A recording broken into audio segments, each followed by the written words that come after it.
এজন্য আপনাদের অসংখ্য ধন্যবাদ। আর আমরা জানিয়ে দিতে চাইছি যে দীপু ভাইয়ের নেতৃত্বে চনপাড়ায় মাদকের উচ্ছেদের ঘটনা আমরা যে ঘটাইতেছি, ইনশাল্লাহ এটা আমাদের অব্যাহত থাকবো। এমনকি আপনারা যারা মাদক বিক্রি করেন তাদেরকে আমরা একটা সুসংবাদ দিতে চাচ্ছি।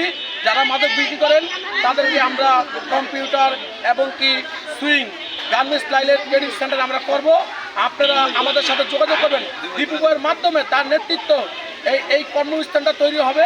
যদি আপনারা কাজ জানা থাকেন তাহলে আমরা আপনাদেরকে সেলাই মেশিন কিনে দিব, আপনারা যাতে বাসায় রুজি রোজগার করতে পারেন, আপনাদের সংসার জীবন জীবিকা আপনারা ভালোভাবে করতে পারেন।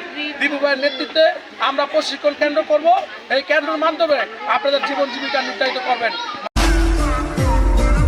নেতা আমাদের খোঁজ নিতে হবে না, আমরা নিঃস্বার্থে বিএনপিকে ভালোবাসবো। দুঃসময়ে আপনার পাশে ছিলাম, ইনশাল্লাহ আগামীতেও থাকবো।